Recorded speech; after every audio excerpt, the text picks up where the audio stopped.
Hello, everyone.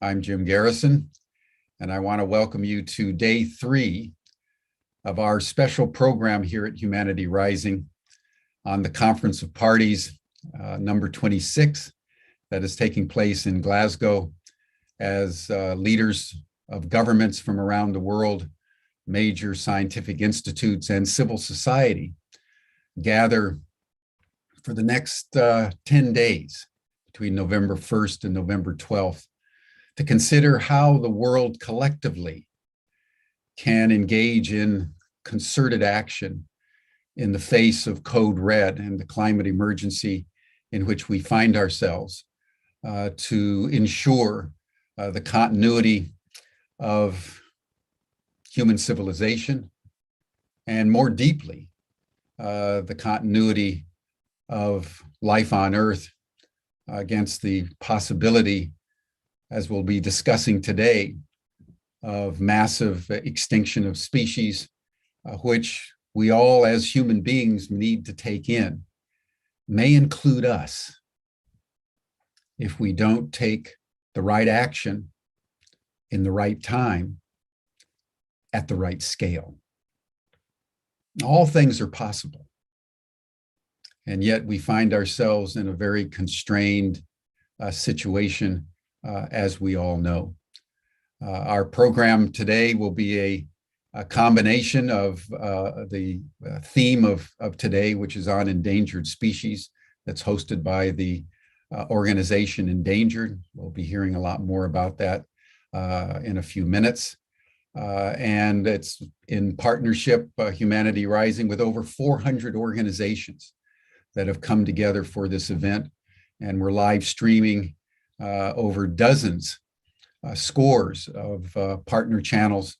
So this broadcast is going globally because the design is to generate a global conversation at this critical moment.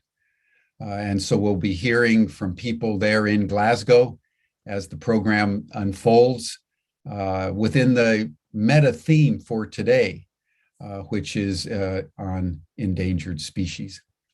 So thank you all for joining. Before we jump into the program, let us just take just a minute or two in the tumult of our world to quiet ourselves and become aware of your body. Take a deep breath, close your eyes, and center your attention on your heart.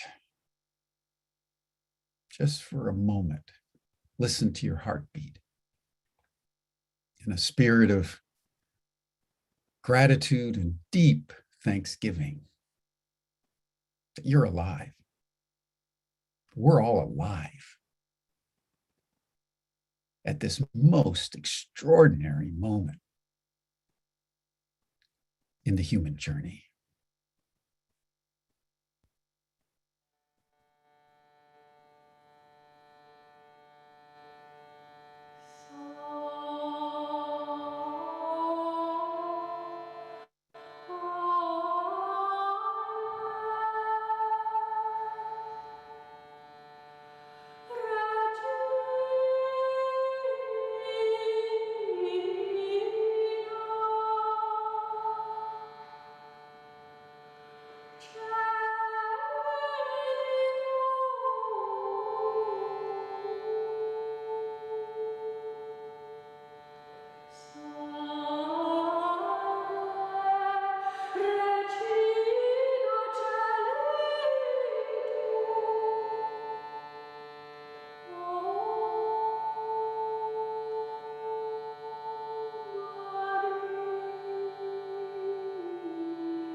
Thank you, everyone.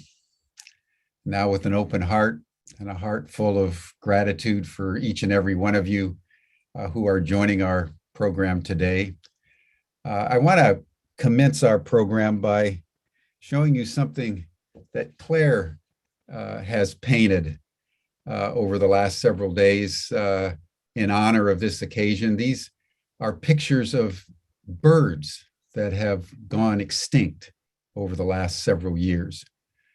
And I think it's important as we contemplate endangered and extinct species that we have a real sense that they are not just statistics. They're souls. Every bit as intelligent and heartful and compassionate and caring in their own way, through their own energetic form, as we are. And our presence on this planet is destroying them and ripping apart the ecology. And we need to stop. And we need to gather ourselves back into a deep remembrance that we're all part of a larger ecology of relationships, of sentient beings, all of which are precious, all of which have a niche, just like us, and a role to play in a larger whole of life on Earth. So that's our theme today, which we'll be exploring over the next 2 hours.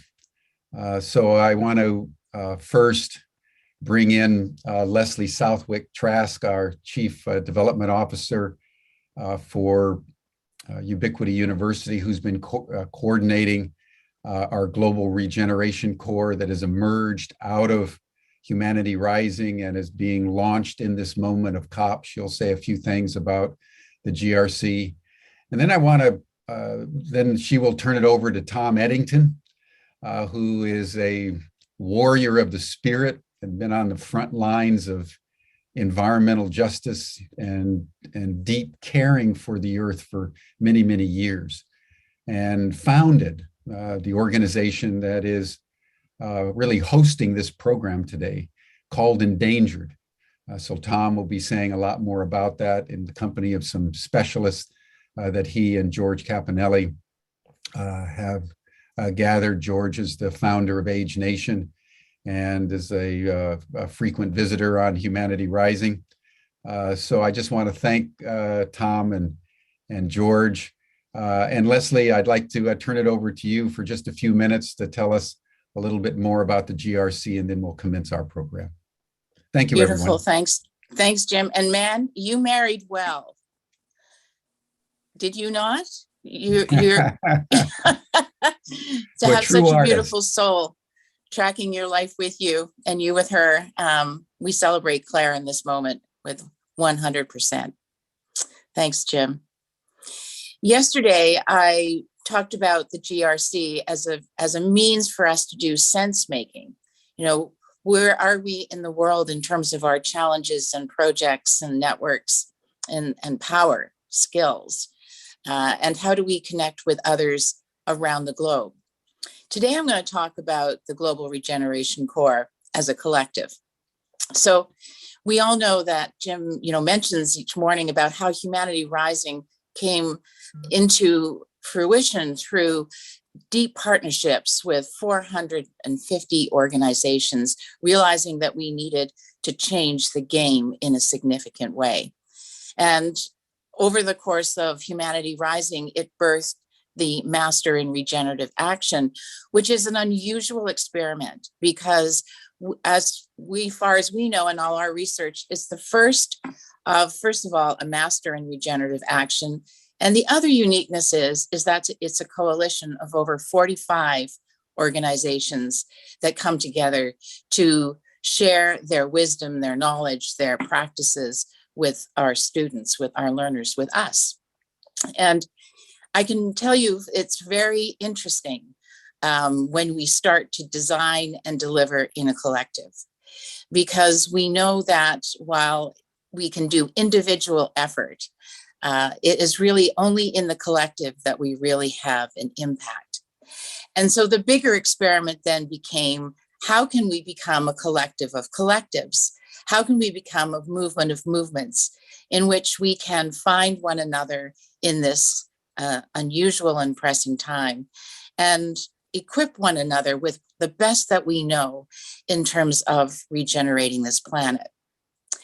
One of the things that Ed mentioned yesterday was clearly that we have to unlearn as much as we have to learn. And I've been on the front line of organizational and community change for 40 years. And I can tell you that while many of the practices that are there now, there are definitely brand new ones that are coming in every day. And where they're coming from? They're coming from Gen Z.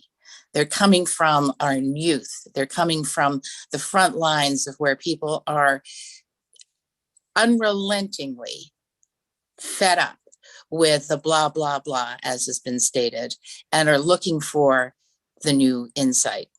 You know, some of us say, oh, our time has come. Now all these transformational techniques that we've been using in conscious leadership and such will have their day. They may, but they may shift, and they will morph and change in these coming days, coming months, coming years. We know that we learn inside of relationships, and that is what the MRA and the GRC is about building relationships. And relationships are, in fact, very tenuous. Collaborations usually last 18 months, and then they fall apart. They may morph again some years later, but there's something about the human condition of deep-seated cooperation and collaboration is, as natural as we think it is challenging at the most significant levels. And so as we think of the GRC as a collective, we realize that we're going to have to use the best in class understanding of how we cooperate and collaborate together. You know, Eleanor Ostrom and her work in pro-social, she won the Nobel Peace Prize for her work in understanding human cooperation and collaboration. And we're fortunate as one of our partners to have pro-social, who are teaching us the ways of how we cooperate. We are embracing Earth Regenerators, who are taking us on 2-month learning journeys to understand how do we in community, not individuals, but in community, how do we regenerate this planet? And so when I talk to you about the GRC, I talk to you about how can we cooperate and collaborate at such an unprecedented level. We know that the crises are going to continue, and we know that under crises, we go to emergency action. And emergency action is usually the familiar. And the familiar is usually, we turn to those that are organized to tell us what's the familiar. And we know that the far right can do that. And we know that that is not going to necessarily be our path. And so we have a responsibility in the progressive organizations to collaborate and collect together in this unprecedented time. And we need to know and use the best of the best ways that we can understand as humans, how do we collaborate and cooperate? So you as an organization, we call out to you to come into the Global Regeneration Corps. We are not an organization. We are a call to action. We are gathering all organizations from around the world who are dedicated to regenerating this planet. And as a collective, we can design and align together the actions that we can take that will save not just our lives, but those of our future generations. So I will put into the chat the way in which you could enter as an organization. You can definitely then sign in, and your organization will become part of the hundreds of already existing amazing organizations. Bounce Beyond, Donut Economics, the Donut Action Lab. You know, we have Integral Cities, we have Regenerative Communities Network. I mean, I could go on and on, but the reality is that this is the new playground for collaboration and cooperation. The other you can do is to enter the hive, and instead of entering as an individual, enter as an organization. What you'll need is a different email address in order to register it, and see how your organization plays with other organizations as you reveal next week your hidden networks. So come in as an organization, bring your tools, bring your techniques, bring your best knowledge, and we will weave and co-create with you the offerings and the digital backpacks for our GRC members and for each other as we learn to deal in crisis in a regenerative fashion. It is my pleasure now to turn the program over to Tom. Tom, a great leader in conscious leadership, a man who has been leading the way for some time, and I'm sure has morphed and evolved more times than he can think of over the course of his career as you've been responsive to the world in which we live. Tom, thank you. Over to you. Thank you, Leslie. I'd like to thank you all for joining us today. And I'll start with introducing our amazing panelist. Dr. Laurie Marker is the founder of the Cheetah Conservation Fund. Laurie's based in Namibia and has been one of the most incredible pioneers in the world of species preservation, biodiversity, and the amazing work that she and the Cheetah Conservation Fund have done, not just in Namibia, but throughout the entire regions of the world where the cheetahs formerly inhabited. Welcome and glad you're with us, Laurie. George Campanelli, the co-founder and CEO of Age Nation. George's work over the many decades now has been focused on aging in America, but equally important, what does it mean to age? And George will be bringing a wonderful perspective on aging and endangered, because as Jim mentioned in his intro, while the primary focus is on the species that are endangered and have gone extinct on the planet, we don't want to think about it, but humanity is one of those species. And then finally, Marie Noel Kieser. Marie Noel is joining us from Brussels. Marie Noel is the co-founder of We Forest, an organization focused on reforesting the planet. And I've known Marie for well over a decade now and have been on her board. And what's been fun for me to watch with her and her organization is that they started very much focused on reforesting and planting trees. But as they've learned about nature and ecosystems, the organization has continued to evolve to see the role and the interplay between animals, species, and trees, and what a healthy ecosystem looked like. So when we think about endangered, we need to put it in the context of the global ecosystem. And we have about 300 gigatons of excess CO2 in the atmosphere that humanity has placed there through not only our petroleum energy, but our petroleum-based economies around the world. And we continue to add about 10 billion gigatons annually. So climate change has been getting a lot of attention in the last couple of decades. What has gotten less attention, but is starting to get, fortunately, more and more attention is endangered species. We know that there are approximately 8 million known species on the planet. And of those 8 million, about 1 million of them are at risk of becoming extinct. And so we can't just focus on climate change. It's two sides of the same coin, climate change and endangered species. And I'm delighted to be joined by Dr. Marker and Marie Noel and George, each of you bringing your background, experience, and perspective around reforestation, biodiversity, and humanity to the conversation. I'll just add a couple of more points, and then I'd love to get into the conversation. So 75% of land has been altered on the planet by human activity. About 2/3 of all the water on the planet have been altered by human activity. And when we look at what are the biggest contributors to altering the land and the water, and where the 300 gigatons of excess CO2 in the atmosphere come from, much of it has come from extraction, obviously, but one of the biggest contributors is agriculture. And about 25% of that burden has come from agriculture and how humanity uses the land and uses the seas to feed ourselves. And the part that's particularly disappointing is that about 25% of that CO2 comes from the agriculture industry. About 71% of all the water used on the planet is for agriculture. About 25% of all the energy used is from agriculture. And yet about a third of all the food grown on the planet goes to waste. And not only is it contributing to climate change, but it's contributing to the degradation of land in our seas and the loss of species. So I'd love to get into the conversation, and we can talk about the facts, we can talk about the statistics, we can go into fear about it, but I'd like to have part of our conversation focus on what are some of the solutions that are possible.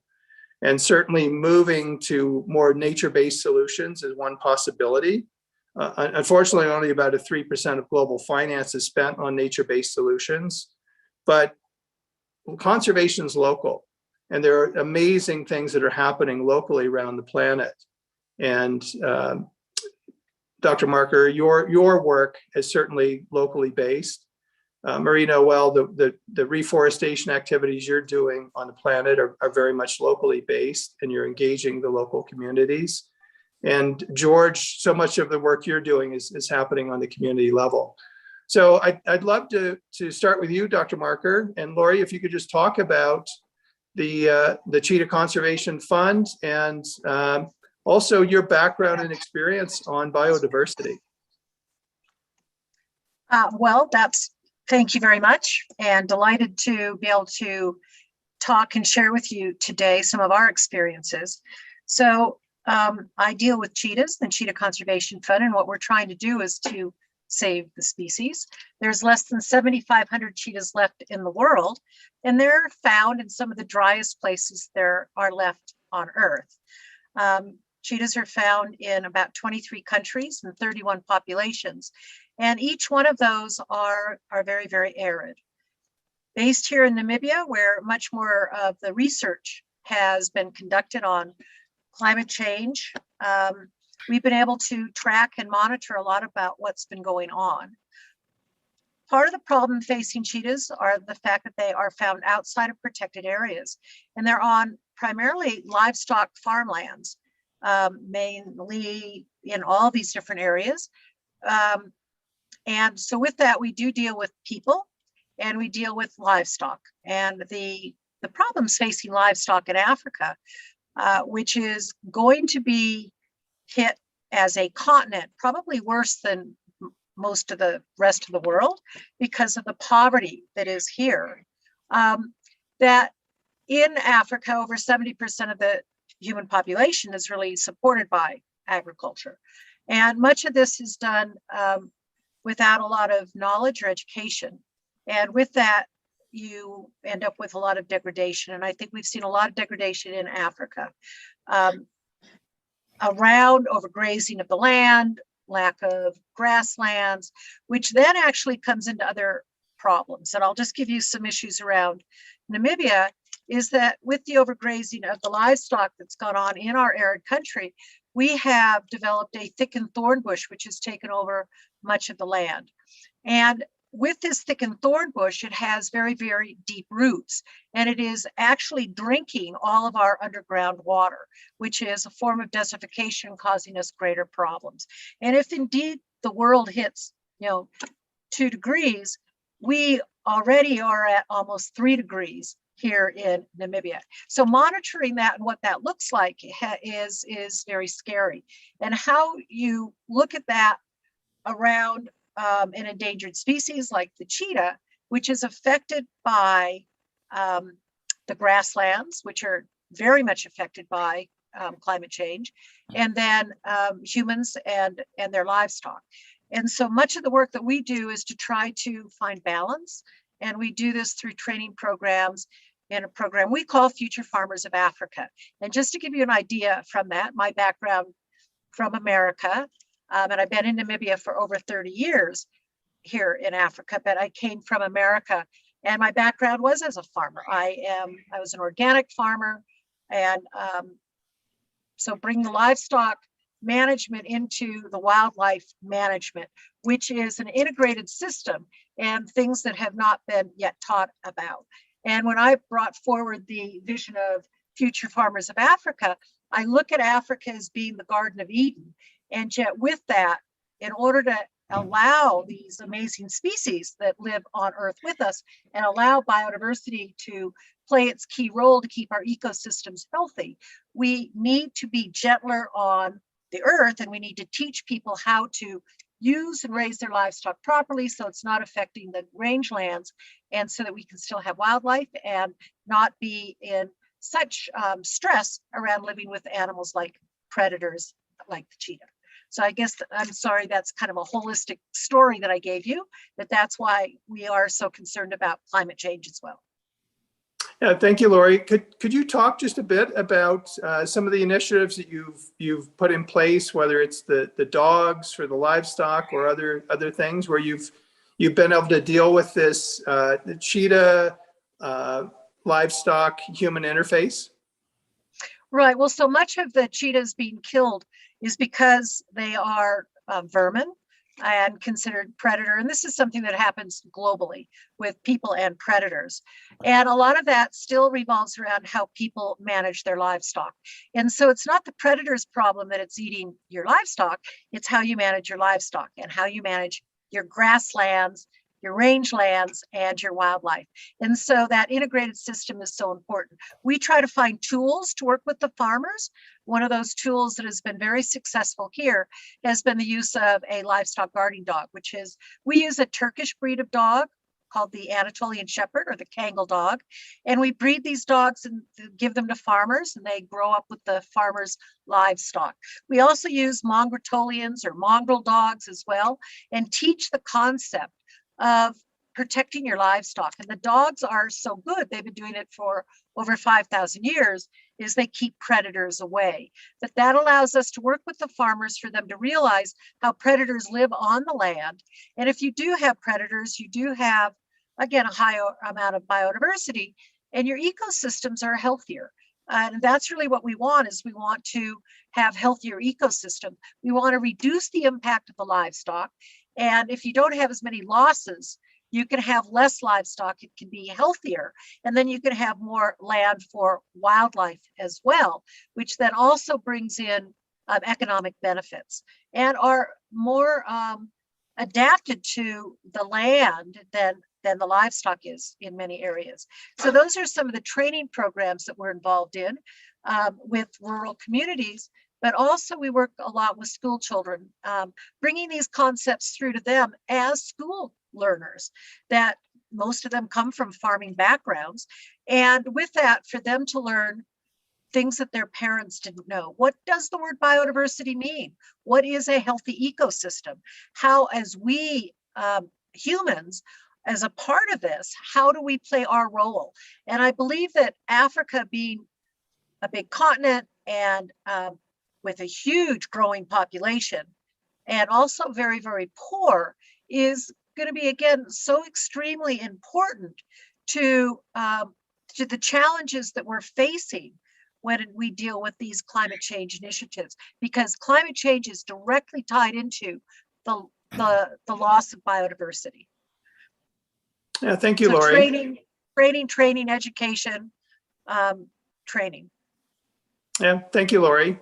And I'm delighted you mentioned grasslands, because when I look at some of the data and statistics that's known, so of the 300 gigatons of excess CO2 in the atmosphere, at one time the planet had about 6 trillion trees, and we're down to about 3 trillion now. And we can look at, from a climate perspective and from an endangered species perspective, what that impact has had on the planet to lose about 3 trillion trees. I mean, those are ecosystems that are gone, and the animals and species that inhabited them are at risk, if not already extinct. And so if we were to, and there's been a lot of attention placed on planting 1.2 trillion trees over the next 30 years or so, but even if we were to plant those trees, that would only sequester about 100 gigatons of the 300 excess gigatons that are burdening the atmosphere. If we were to restore our oceans, we would be able to sequester about 69 gigatons of the 300. If we were to restore the topsoil, we've lost about a half of the topsoil on the planet in the last 150 years. That could sequester about 116 of the 300 gigatons. And then the grasslands, to your point, we don't even know what the sequestering possibilities are of restoring the grasslands. That would make a huge impact, not only on the sequestering the CO2, but also make a huge impact on the ecosystems that the species need to survive. So I'd like to turn the conversation over to Marina Well and introduce you and the work that you're doing with reforesting the planet. If I could just jump in here, Marie, excuse me, to bring in a colleague from Glasgow who's got some time constraints. As we've been discussing, I'd like to bring in Deeda Vizozo, who's a farmer, climate activist, and rewilder, actually. She's been in Glasgow. So Deeda, take a few minutes and bring us up to speed as to what's happening. Then we'll return to Marie. Thank you. I hope you can hear me well. This is a bit tricky with the technology places, but I'm really enjoying the Glaswegian hospitality. Is amazing. And answering some of the questions in the chat, the atmosphere is very, very diverse. It's like living in many worlds at the same time. I've seen people angry, happy, hopeful, despairing, everything together. And there's just a couple of videos I would like to share just to bring a bit of the excitement, if that's okay. I think they speak more than I can. Sure. And there's something quite interesting I found. There was this greenwash march today, and one of the things that were asked of people joining is that they wear green, and I found it quite beautiful that the police seems to join in. So I'm going to show a bit of that in a nice, strange way. So here we are.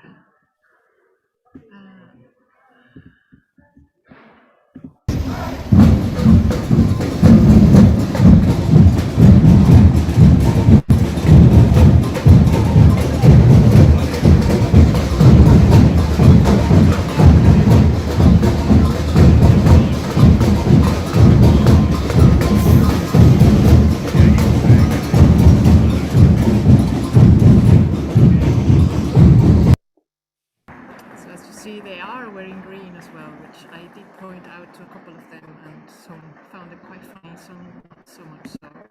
And nature was being invited in as well by some of the really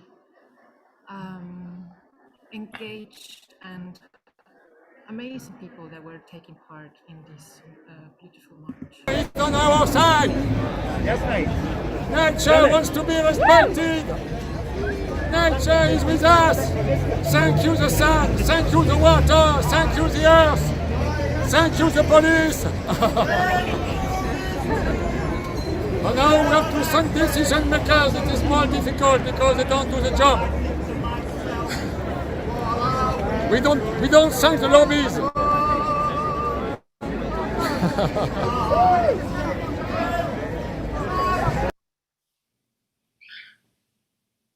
Yeah, so it's I think the theme that I'm seeing everywhere. I was at a couple of conversations and talks today is about justice, and it's not just about nature justice. I'm about to go into the Tribunal for Nature Rights, but it's about human rights and human justice. And it was also quite heartbreaking to see the juxtaposition between the very wealthy and flamboyant side of this summit and the homeless people on the street that kind of couldn't care less about the talks. They just want to have a decent life.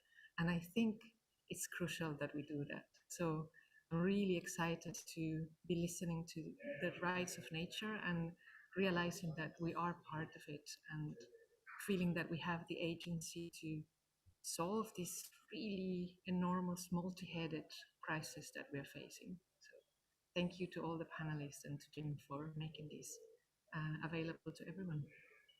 Thank you, Deeda. You brought in the texture and the living reality of what's happening as we speak, everyone, there on the streets of Glasgow. You know, the agony and the ecstasy is really extraordinary. Thank you so much. Tom or anyone, do you want to make any comment or ask Deeda anything while she's here before she goes? I just want to say that this is George Caponelli, that it brings, I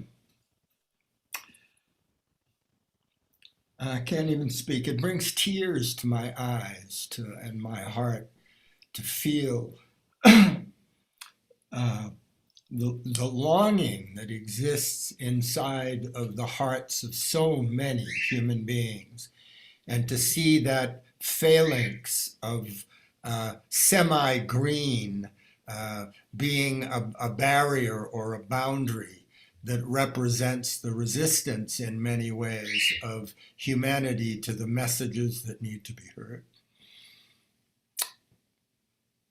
Yeah, thank you, George. I would just say a couple of things, Jim, and thank you.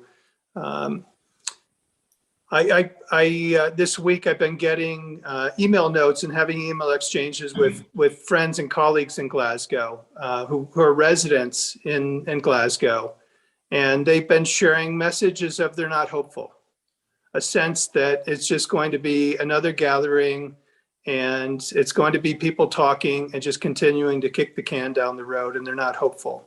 They want to believe that something's going to come out of COP26, but they're not hopeful. Yesterday, I was on a Zoom call with colleagues in Namibia, in Lesotho, and India, and they raised the concern about social justice and the concerns that while 60% of the world's population is represented in the G20, that 60% contributes 80% to CO2. And their concern coming out of India, out of Lesotho, out of Namibia, is that whatever gets decided is going to be on the backs of the people who aren't contributing to the climate change, that aren't contributing to what's going on. And they had grave concerns. I guess the final point I would make is that back in 2015, when Pope Francis released the papal encyclical Laudato Si, it was the first time I was aware of anyone writing about making a connection between social justice and climate change.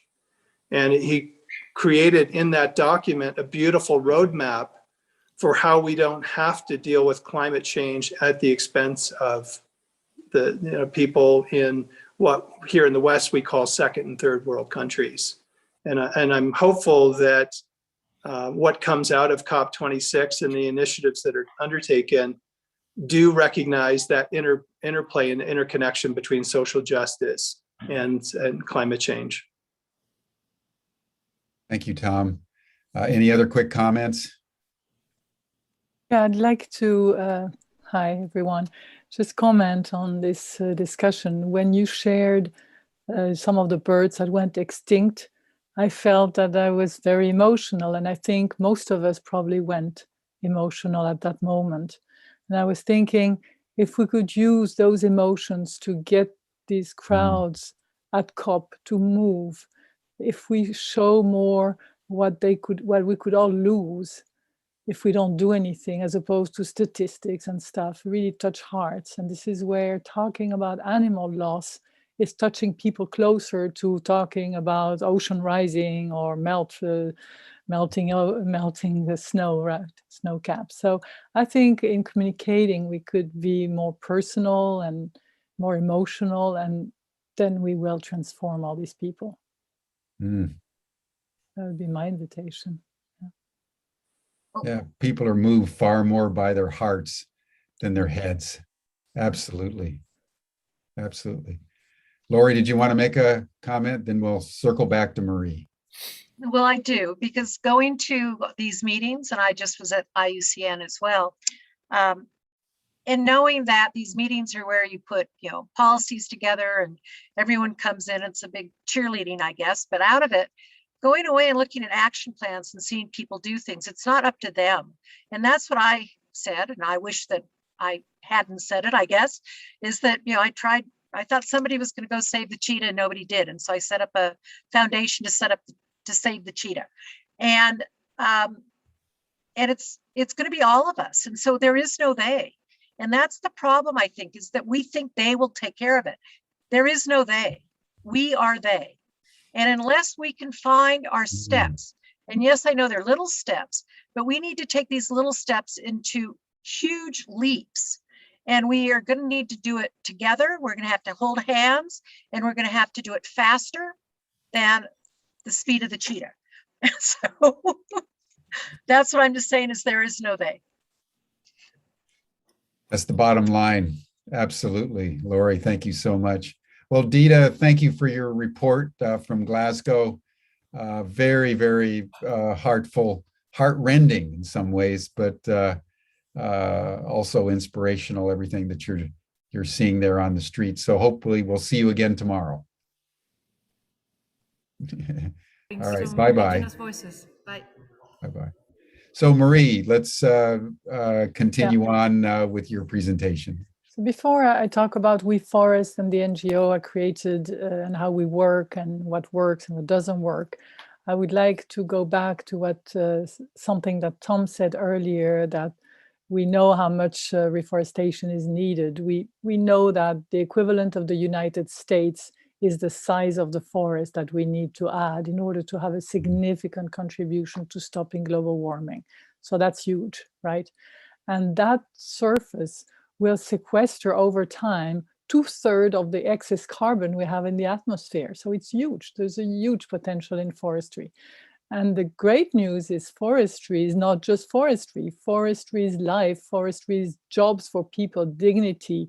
It's healthy soils for healthy food. It's water. It's wildlife. It's all of that. So it's just unbelievable that we haven't done it yet. It's just unbelievable. And as Laurie's saying, is these people talk about potential, but somebody's got to do it. And so we all have to roll up our sleeves and do what we're doing. And more than that, we do what we do, but we need to help others do the same. We need thousands of equivalent NGOs like Laurie's organization, like my organization, to replicate. And that's the job that we have to do.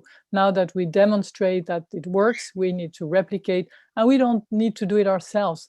We don't need to become huge organizations that are bureaucratic and heavy. We need a lot of locally embedded in communities, organizations that will make a difference. And that's what I'm focusing on. But before I do that, maybe I'll explain a little bit what We Forest is. It's maybe not very clear. So We Forest is reforesting the world to stop global warming. And the approach that we've chosen, and it's actually the only approach that works, is to focus on the landscape. Because it's not about planting trees. It's about transforming an entire landscape. You look at the wildlife, you look at the people that live around there, you look at the different requirements, the different biomes, the different needs, and then you analyze that, and then you come up with a proposal. If you have farmers, then you do agroforestry, because you're not going to say, farmers, you stop working, I'm going to come and do a forest here. It's not going to fly. So that's the landscape approach. And for the last few years, it's been recognized that's the only working solution. And so the biodiversity, wildlife is fundamental. And actually we restore forests, and a big part of it is we do it with wildlife. You'll see, for example, I'm just going to take two examples. We work in Brazil and we work in Zambia, besides other regions. But for biodiversity, those are really big hotspots. And so in Brazil, in the Mata Atlântica, which not many people know. Everybody knows the Amazon. Very few people know the Mata Atlântica. It's the forest on the coast between Rio and Sao Paulo. It's totally degraded. It used to be like the Amazon. It's all gone. in some places you've got 3% of the forest cover left. So guess what's happened to all these animals that used to live there? The endangered birds, the endangered black lion tamarin, the jaguar, all of these animals are disappearing. Yet we know we need them because they are the ones that are dispersing the seeds. So we are entering in those areas in a vicious circle where there's no forest left. And so the animals are disappearing because they have no habitat. And then because they're disappearing, the few trees that are left are not disseminating their seeds, and there's no regeneration of the forest. So we are in a total vicious circle. So what do? We go and break that vicious circle. We plant the useful trees that the wildlife will thrive on. And then we even start measuring the return of those animals, which is fascinating. We have cam traps everywhere in Brazil, in that area, and we see animals coming back. So basically, in a nutshell, in Brazil, that's what we do. In Zambia, which is closer to where Laurie was talking, next to the Namibian border, there's a type of forest that most people in the world don't even know about. It's called Miombo woodlands. Who's ever heard of that? Nobody? Well, actually, it's huge. It goes across 11 countries. It's 3.6 million square kilometers. It's huge. It's the most extensive tropical forest cover in Africa, right? And in that landscape, those kind of landscapes, you have unique threatened species like the black rhino, the African elephant, the African hunting dog, the cheetah that you mentioned, Laurie, and even the slender-nosed crocodile. They're all going extinct. And so our focus is to reconnect all of those Miombo pieces in this entire southern part of Africa to have these animals come back. So in a nutshell, that's what we do at WeForest.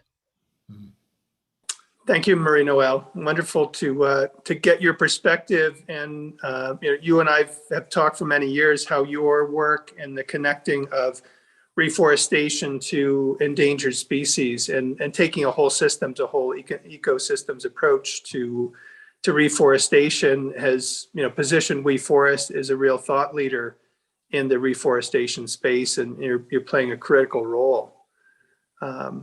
So thank you. I just noticed that Georgie White has been able to join us. Welcome, Georgie.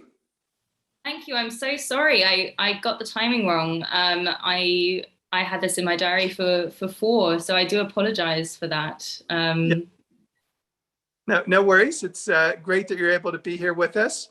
I'd love it if you could just share a bit about your background, and then we'll go to George Campanelli. Absolutely.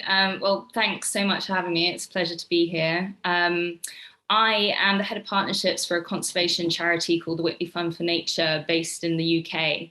And we all award grants to grassroots conservationists working in the global south. And one of our main focuses now is on nature-based solutions. So part of our continuation funding program, which is a follow-on grant from our Whitley Award program, where we re-support our winners over multiple years. We've now created an arm of that to support specifically nature-based solutions. But overall, our work is to support grassroots conservation in the global south. And my specific role for the organization is to create the partnerships that we need to bring in the funding for those grants. We've just this week awarded 1 million in grants to grassroots conservationists, many of them working on nature-based solution programs. So yeah, that's me, and I'll be here representing the Whitley Fund for Nature. Thank you, Georgie. George, over to you. You and I have known each other for a number of years, and you've been doing extraordinary work around aging and the aging population. But many of our conversations have drifted into the work I've been doing around endangered, and you have really pushed me on the topic of humanity being endangered. And I'd love for you to talk a bit about the human population and this conversation of endangered. Well, thank you, Tom. Also, I want to celebrate Marie and Lori and Georgie for the work that you're doing.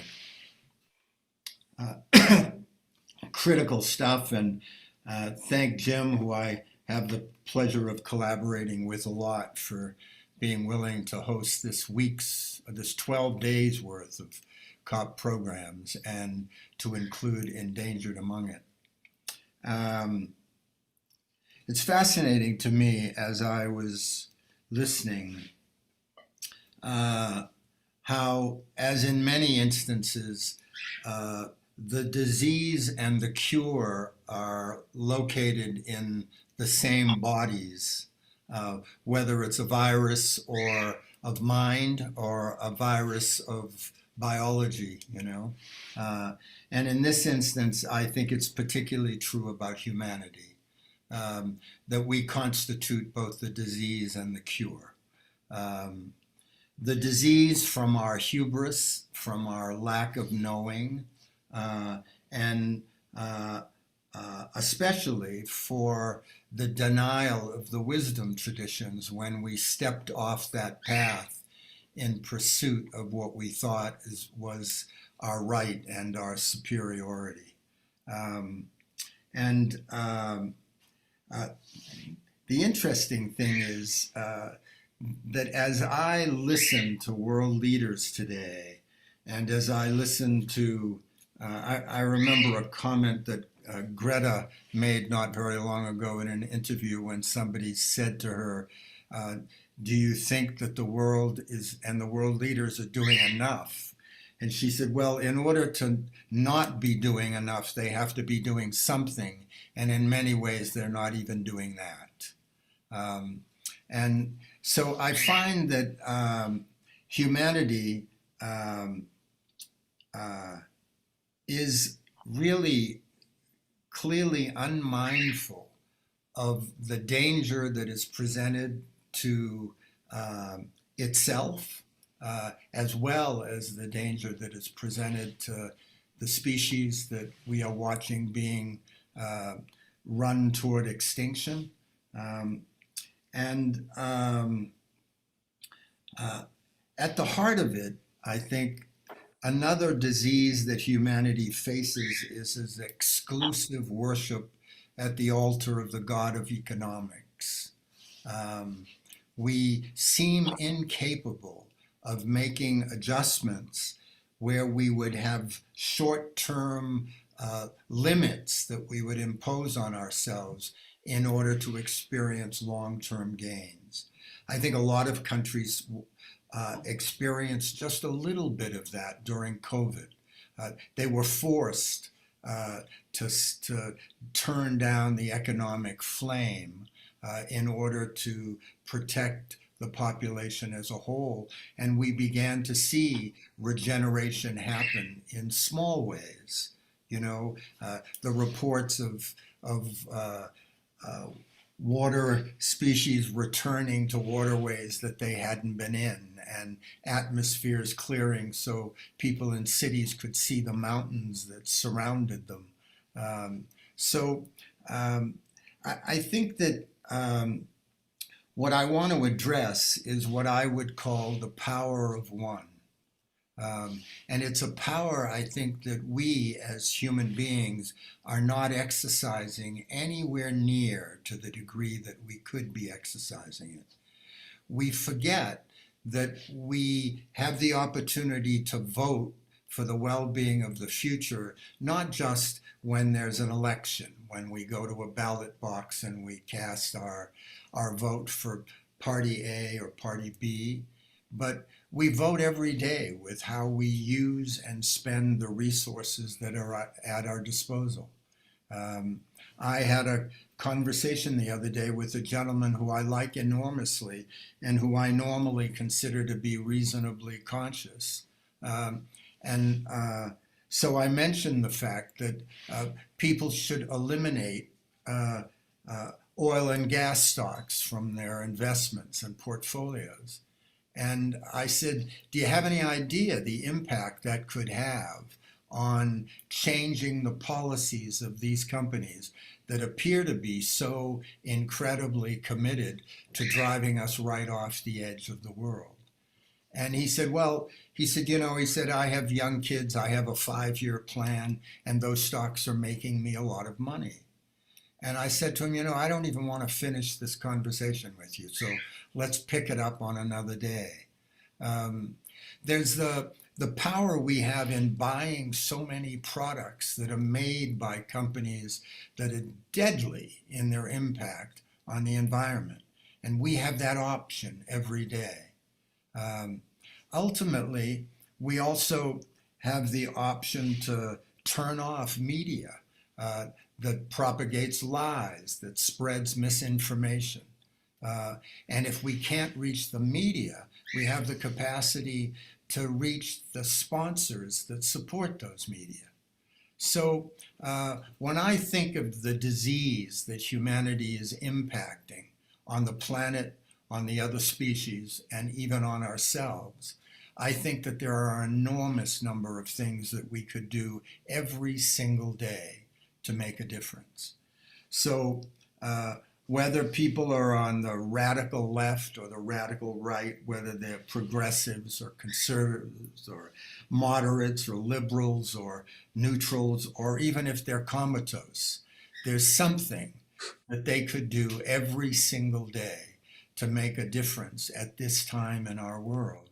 And I think each of us has the power of one to exercise, and we have the responsibility to do that. So I love the work that each one of you are doing. I do. I love it and I honor it. And I think, Marie, you said it, and Laurie, you talked about it, and Tom, you did as well, that it's really an issue of compassion. It's really an issue of heart that we have to pay a lot more attention to. And I think we need to find ways to communicate to people that touch the heart, because the rest of it, the conversation that takes place in these huge conferences where there are miles of lumber between the individuals that are having the conversations, when they really need to be outside, sitting on the ground with their feet in the grass, and their hearts in their hands, so that we can talk about this cure that humanity has inflicted on the planet. And that's just where I am at the moment. Thank you, George. There were a couple of points in particular I wanted to pick up on, and I really appreciate the perspective you brought to the conversation. One is the reference you had to disease. And when I look at how the human brain and how humanity is organized, we think in a very linear way. We think cause and effect. We think how to get from point A to point B. And climate change is a non-linear activity happening on the planet. And COVID-19 and the virus has introduced and made very front and center to human beings how nonlinear things work. And we see exponential growth, and we've seen the exponential growth of COVID across the planet, and we've seen how people have responded to it. And it's sort of a microcosm of climate change and the loss of species, in that it's COVID-19 and climate change are both working in a very nonlinear way. And it grows exponentially in a way that we can't get our head around as a species. And my hope and my concern is that COVID-19 has helped put that front and center in each of our lives. It's shown us what exponential growth looks like. It's shown us that we are all connected. It's shown us that we all need to depend upon each other And it's given us an opportunity for a wake-up call, and I'm not sure that we're actually waking up. Tom, I'm sorry, but one other thing I wanted, when you mentioned the human mind and its linear function, you and I have talked about it, and a number of people in contemporary society are talking about this word that comes from the Algonquin tradition called Wetiko. The Cree, the Ojibwe, spoke to a particular disease of the soul and a virus of the mind that seems to rise up periodically in the history of humanity. Carl Jung called it the totalitarian virus, which certainly for the time we live in is a very appropriate thing. But the essential thing about it that I want to say is that in my exploration of it, one of the things that's discovered is that when humanity becomes infected by this disease of the soul, humanity does things that are decidedly against their own self-interest. And that's what I see happening again and again around the planet. I see people doing things that truly injure themselves, and they seem to have no awareness of it. So the slaughter and the disregard for our species that are disappearing, the terrible impact that we're having on the environment and climate change and on ourselves. So for those of you out there who have not explored Wetiko, I could not encourage you more than to find out more about it and to look at some of the things that can help humanity cure it. And one of those things is creativity. When we call forward creativity within ourselves, when we fill ourselves up with an understanding of how we translate the pain and suffering of the shadow side of humanity into constructive good, we have a chance of eliminating that disease of the soul that is attacking us at the moment. And I just wanted to add that without. Thank you, George. Picking up on another comment you made was, and this is for you, Georgie, just recognizing the work that you are doing and the Whitley Awards that you provide every year. Could you just share a bit about how you find the award winners and the work that they're doing and how you honor and celebrate? Because I when I look at who has received awards from your organization over the years, these are all pioneers like Marie Noel and like Dr. Marker in the work that you both have been doing. And these are individuals that see a problem and step forward and say, I want to do something. Yeah, absolutely. We have a very rigorous application program because we don't actually interview our Whitley Award finalists until they come to London to receive their award. And the application process starts, it started a month ago, and the applications are now coming to a close, and we are screening those applications. We do an initial screen, and that's with an external screening panel. And then in the new year, we have our judging panel who review the shortlist, and we ask individuals from WWF and other ZSL and FFI, other organizations to help us screen. And then we have our finalists, and we bring them over to London, as I said, on a normal year. And we give them their final interviews then, but we've done so much due diligence and a lot of looking into the sort of scientific rigor of the project, because that's very important to us. And then we have our awards ceremony during that week, and we give them their awards, which are worth £40,000 in project funding over 1 year. The reason why we bring them to the UK is because the Whitley Awards is not just funding, it's also a profile boost. So we have our trustee, Sir David Attenborough, and our patron, Her Royal Highness Princess Anne, who award our winners with their trophies. And this gives our winners an amazing voice when they get home, this raised profile where they have that picture in their local and national newspapers. And this really gives them a lot of community support that they didn't have already. And then, as I said, sort of a seat with policymakers. It's a sort of really big stamp of approval receiving a Whitley Award. We also give them a lot of media training during the week so that they have the sort of conservation toolkit, as it were, to communicate their project and what they're doing. So then once they've won their Whitley Award, they then enter into our network of conservationists, and they can apply, as I mentioned before, for continuation funding, which is where they scale up their projects to the next level. And that's a bigger grant. It's 100,000, 70,000 or 100,000 over 2 years. And they can apply for that on a rolling basis as and when they need it. And we will review their reapplications and then fund them if we believe in their project, which we often do. So the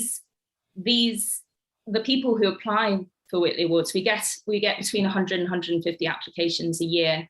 And as I said, the application process is really intense. So it's quite a feat just to actually get through the application. It means we don't have to fly out and visit the winner, the potential finalists. Everything is done remotely, so we obviously don't use fossil fuels to move around. So then we just have this network of conservationists, over 200 conservationists working in the Global South. And we also harness the relationships between them. So these Whitley Award winners are entrepreneurs. They are finding local solutions to environmental issues. They are all nationals of the countries that they are from. And they're at the heart of their communities. It couldn't get more grassroots. And we've been doing this for 28 years. We've been finding these unsung heroes of conservation and raising their profile, bringing them to the world stage and giving them the support they need to get their work done. So as I said, yes, they're all amazing conservationists. When they first win their Whitley Awards, they're usually mid-stage career. And as they go through more levels of funding with us, they become some of the most respected conservationists in the world. So yeah, those are the kind of people we support. Yeah, thank you, Georgie. And I'd like to build off of that and come back to you, Laurie. You said previously there is no they, and little steps into huge leaps. And I'd love for you to share a bit more about two pieces. So one, what called you into doing this work? And you touched on it a little bit before, 30 years ago or just over 30 years ago when you moved to Namibia, but just if you could share both a bit more about your passion, what called you to be doing the work that you're doing and to be the world leader and the pioneer that you're recognized for, and also touch on how conservation is local and how that's contributed to the success of your work. Yeah, very much. Well, I got called by Cheetahs, I think I would say. They picked me. I started working with cheetahs back in the 70s and did a research project in Namibia, which was then Southwest Africa in the middle 1970s. And it was to actually do some groundbreaking research at that point in time. But as I ended up here in Namibia, I found out that farmers were killing cheetahs like flies. And it was like 800 to 900 cheetahs a year. And I was very concerned about that. And I wanted to know, really, were they killing them because they were eating all their livestock, or was it a perceived threat? And again, I kept for the next 15 years, trying to get people engaged as I kept coming back and forth from America to Africa and trying to figure out what was going on throughout their range. Back in those days, we didn't know very much. People around the world would write to me. I was running a wildlife park in Oregon, and we were one of the few places in the world that actually had cheetahs. And everyone that I talked to, when I wanted to know more about cheetahs, they'd say, let us know about cheetahs, because we don't know very much about them. Although people had revered them for over 5,000 years, we had loved them to near extinction. We were losing them in the wild. They didn't breed well in captivity, and something needed to be done. And so that's really what people said to me. And that's what got what kept me going, because the more I found out about them, the more I wanted everyone in the world to know how special cheetahs are, and that we were losing them. And nobody seemed to understand or grasp it.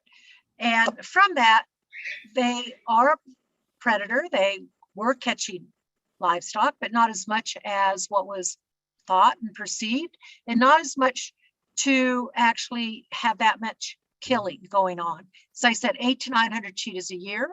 And in the 1980s, the farmers in Namibia alone killed over 9,000 cheetahs. And the world population today is less than 7,500 cheetahs. So, I mean, that was crucial. And so finding out why they were doing it, was it because they were killing their livestock or perceived? And everyone sees a predator and they kill it. That's a global issue. And basically, I got down on the ground with the farming community to try to find out what their problems were, what their perceptions were, what their needs were. And that's why working on the ground with the people have become the solution. So as we said, George, I think that we are the problem, but we are also the solution. And what we needed to do, what I needed to do, is to find out what their problems were, and then trying to help them adapt the way that they were living to try to develop solutions. And the solution base that I'm looking for is to allow cheetahs to live on the land, not just in a protected area, because they don't. As I said, over 80% of them throughout their range are found outside of these protected areas with these rural communities. And so that really got me into understanding more about the aspects around livestock management. And they've looked, our programs have spread not just to cheetahs, but to predators on a global basis, because we as people don't take the responsibility. Yes, they are killing my livestock, but what am I doing to protect my livestock? Am I keeping it healthy? Do I close my gates at night? I mean, very simple things.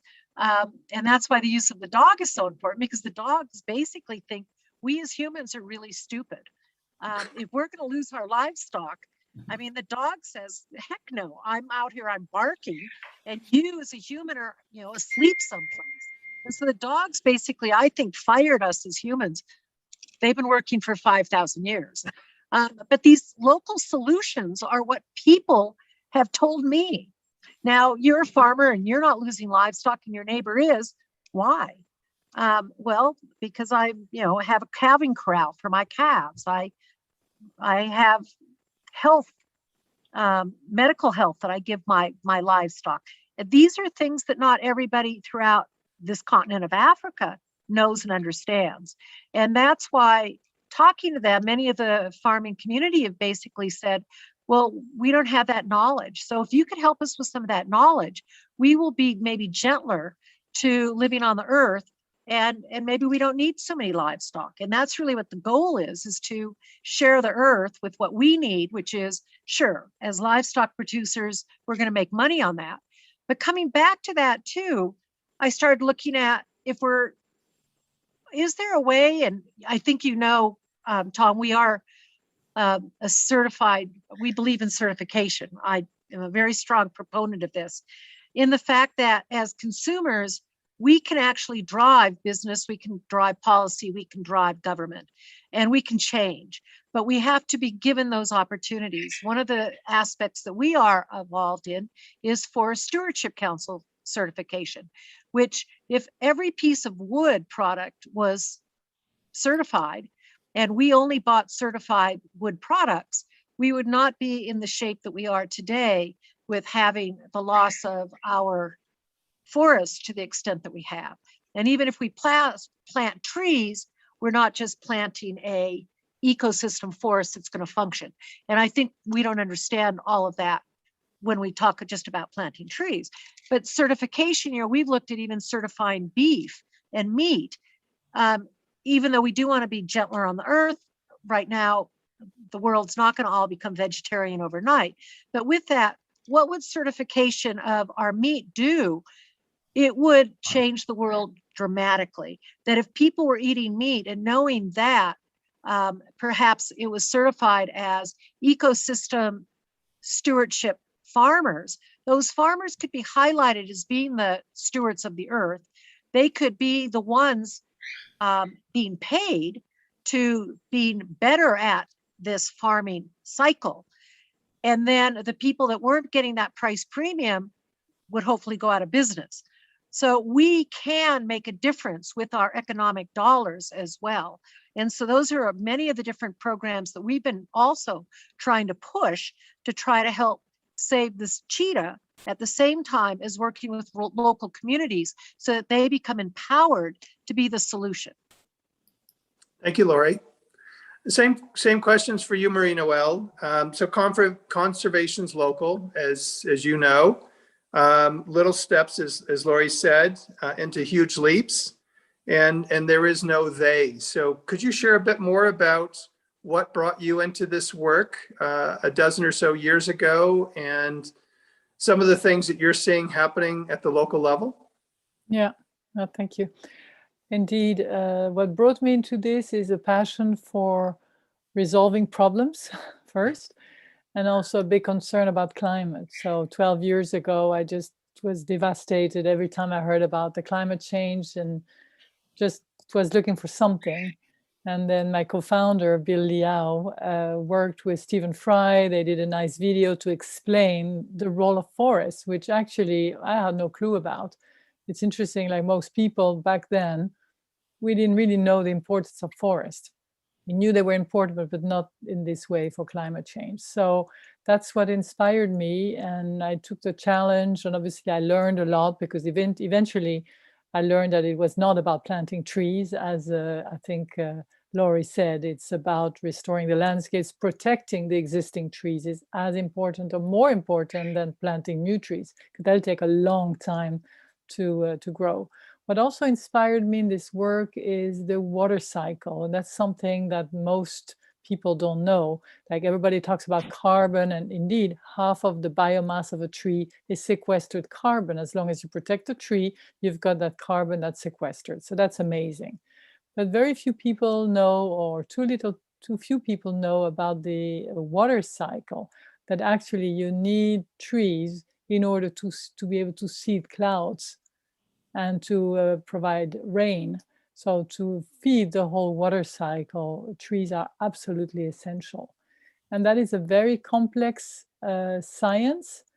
And we work with some of the scientists that are studying this. So for example, if you're cutting the trees in the Amazon in Brazil, it's affecting the rains in California. And people don't think about that. They don't know that, so they don't care that we're cutting the trees in the Amazon, but they're paying for it now because of the droughts and because of the fires in California. So it has to be looked at globally, holistically, and not just, this is my backyard and I don't care about the rest. So those kind of challenges, that's what drove me, and I've learned a lot indeed over those years. And I want now to give it back and work probably with Georgie, because I heard the contribution you're making to small grassroots organizations. And I think we, as experienced foresters, we can host some of the small guys around there, have them come to our place, learn with us, go back and replicate.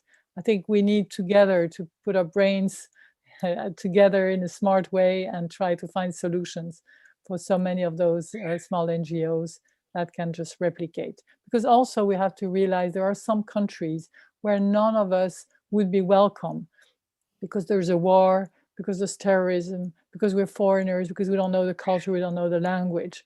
well, we have to empower the people who live there to take care of their own land. We can't expect, that we would go there and resolve their problem. They've got to do it. We need to show them the way. And so that's the coalition that I want to create with all the other foresters, with the people like Georgie that we just heard, and everybody, and obviously the people protecting cheetahs like Laurie's doing. Let's come together and do it. Thank you, Marina. Well, George, same questions to you. Conservation's local, little steps into huge leaps, and there is no they. Talk about what inspired you to be doing the work that you're doing, and where do you see the work you're doing making a difference on the planet? So is this me or is this George? George. George. Okay. Well, the first thing that's important to know about me is that I was born a troublemaker, you see. And I was also born with a deep sense of rightness or justice.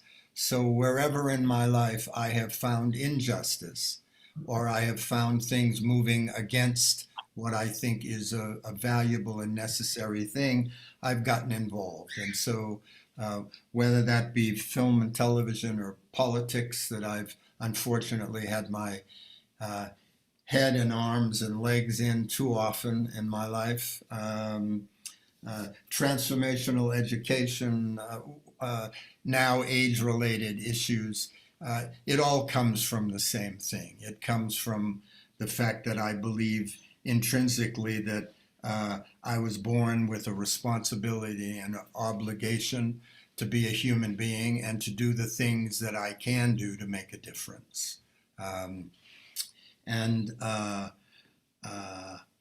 Whenever I've had the good fortune of having conversations like this with people who are deeply committed and active in a given area, I have found that beneath it there is a beating heart that has a great deal of compassion for life and the planet that we're engaged in.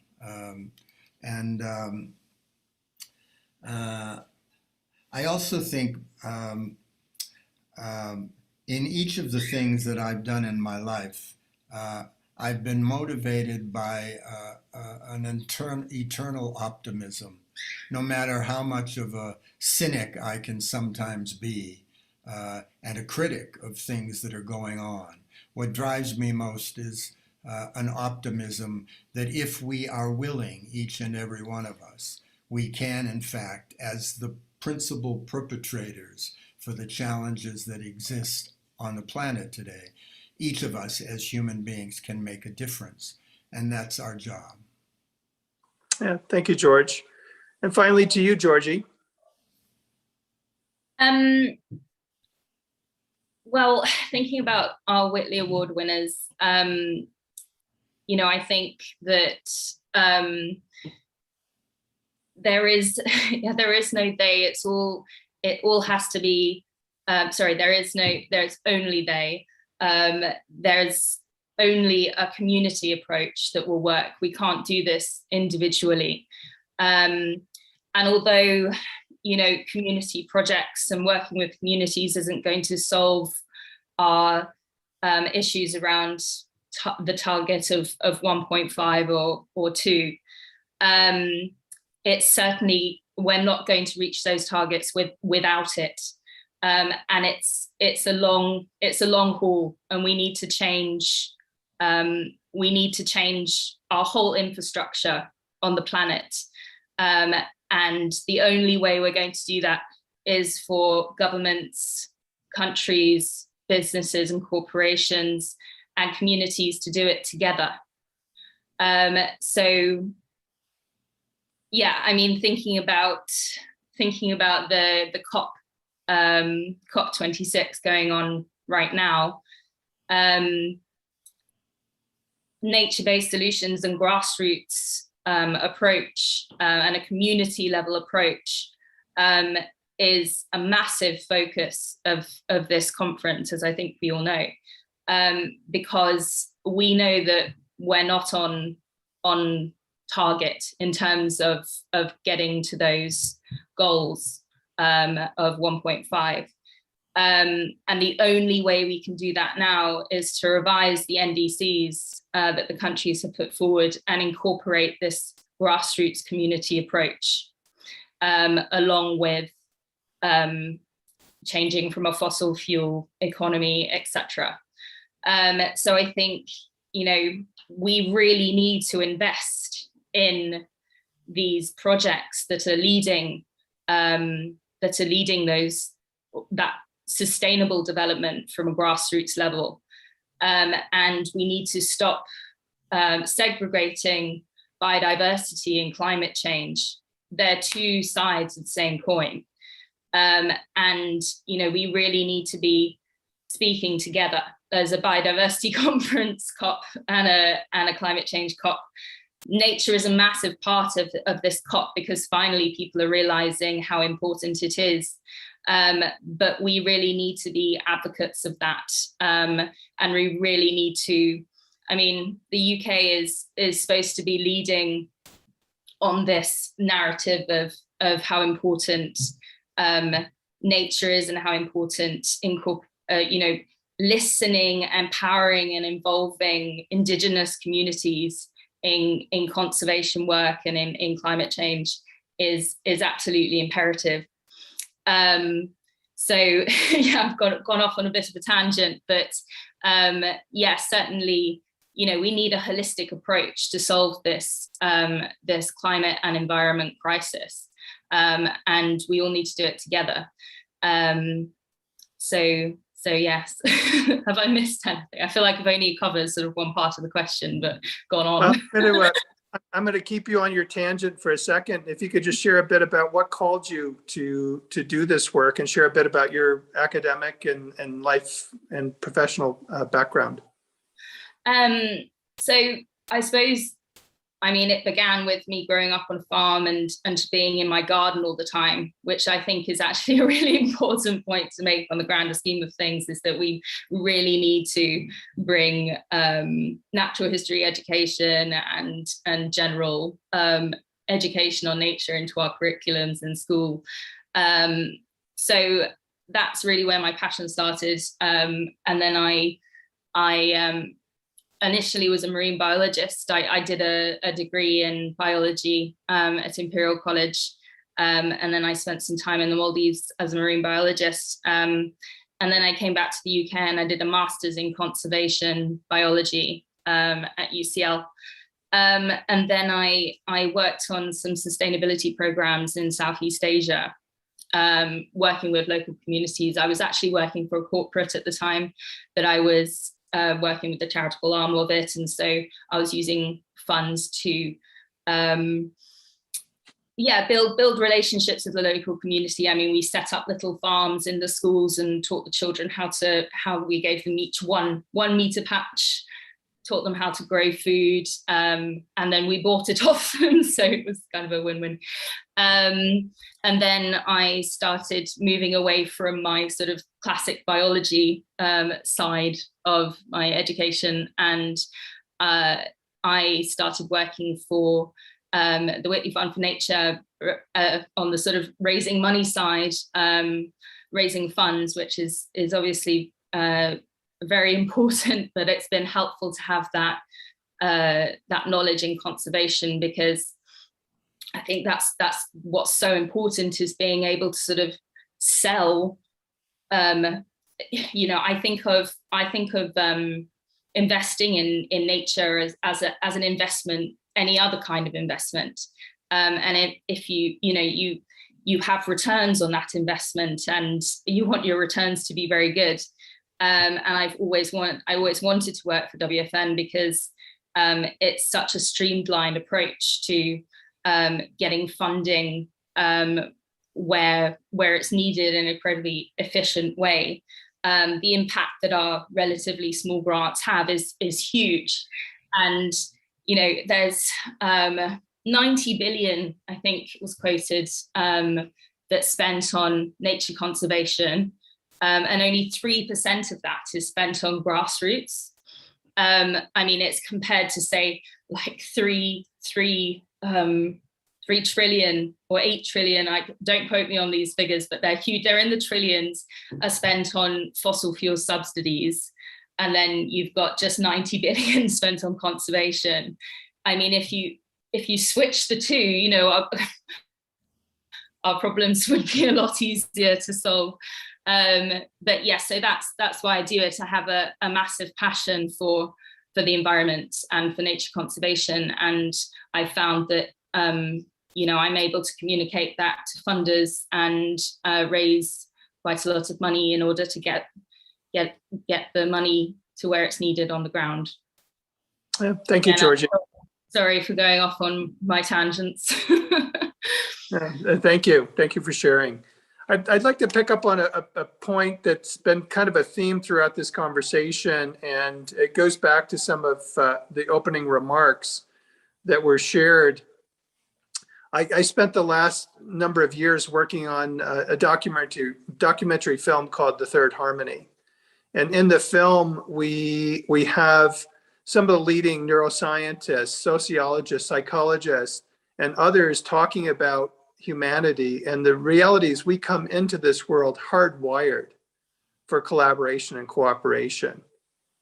And if we look at the misappropriation of Charles Darwin's work talking about the survival of the fittest, the reality is we are hardwired for collaboration and cooperation. And so I would just invite each of you to share a bit about how, while there isn't, to Laurie's comments about there is no they, there is a we. And maybe starting with you, Laurie, where have you experienced and how have you used the hardwiring of humanity around collaboration and cooperation and making all the progress you've made over the last 30 years? Oh, well, I do think that we are hardwired to want to collaborate. And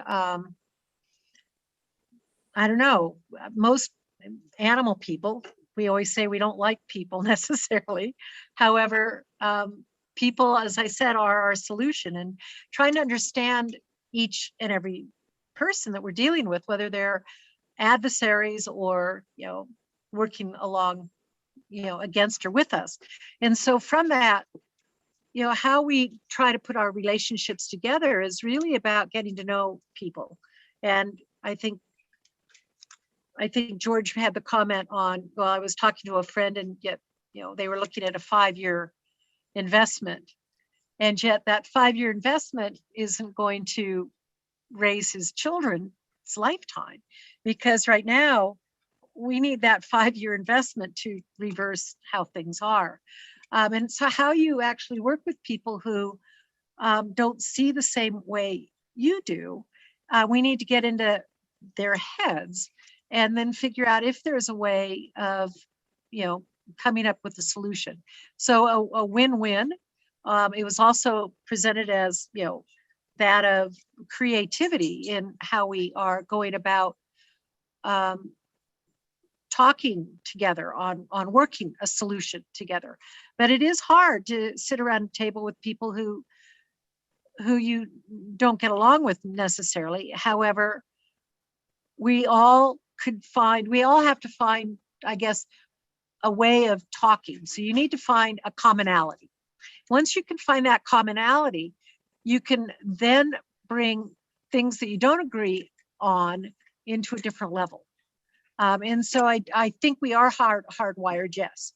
And from that, what we have not learned are those skills, those people skills. And I think those people skills are things that we probably should be studying when we are younger, which are probably some of the most important skills that we should be learning of how to work together.